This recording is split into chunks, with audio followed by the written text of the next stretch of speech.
The ancient Greeks looked up at the very same sky you do, and not once did they ever call it blue.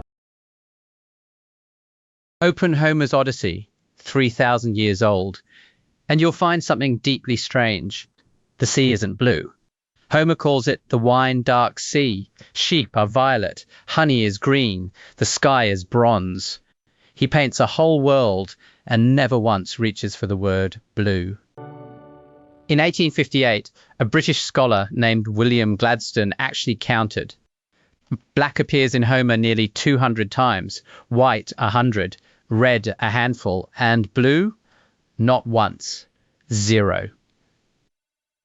And it isn't just Homer. Comb through the oldest writing we have, ancient Hebrew, Chinese, Japanese, the Icelandic sagas, and the same color keeps going missing. Blue is the great no-show of the ancient world. Now, the tempting conclusion is that they were all colorblind. They were not. Their eyes were identical to yours. Gladstone's real point was subtler. They sorted the world more by light and dark than by hue, and they simply hadn't given blue its own name yet. Because here's the pattern. In the 1960s, two researchers, Berlin and Kay, found that as languages grow, they add color words in almost the same running order. First a word for dark and a word for light, then red, then green and yellow. And blue? Blue is nearly always the last one to arrive. Why last? Because blue barely exists in the natural world. There's no blue food, almost no blue animals. Blue flowers are rare. Yes, the sky and the sea look blue, but you can't hold them or point at them or pick one up. And crucially, almost nobody could make it. Red came easily from clay and berries, yellow and brown from the earth, but a good stable blue dye was fiendishly hard, so the color almost never showed up in things people actually owned. With one glittering exception. The ancient Egyptians cracked it. They manufactured the very first blue pigment, and almost alone in the ancient world, they also had a proper everyday word for blue. The word arrives the moment you can hold the color in your hand. Now for the unsettling part, because this isn't just ancient history. Today, the Himba people of Namibia use one word for what we'd split into green and blue. To them, there's no obvious line between the two.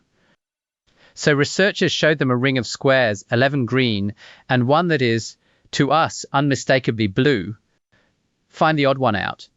And many of them genuinely struggled. The blue square didn't leap out because there was no separate word telling them to look for it. But flip it around, show that same ring with one slightly different shade of green, a difference most of us can't see at all, and the Himba spot it instantly.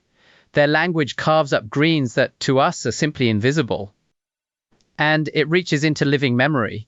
Russian has no single word for blue, it has two, a light blue and a dark blue, as separate as we keep pink and red. And in the lab, Russian speakers are measurably faster at telling two blues apart when the words disagree. So this is the twist. A color is sitting right there in front of your eyes, but it barely grabs your attention until your language hands it a name. The word is what makes it pop out of the background.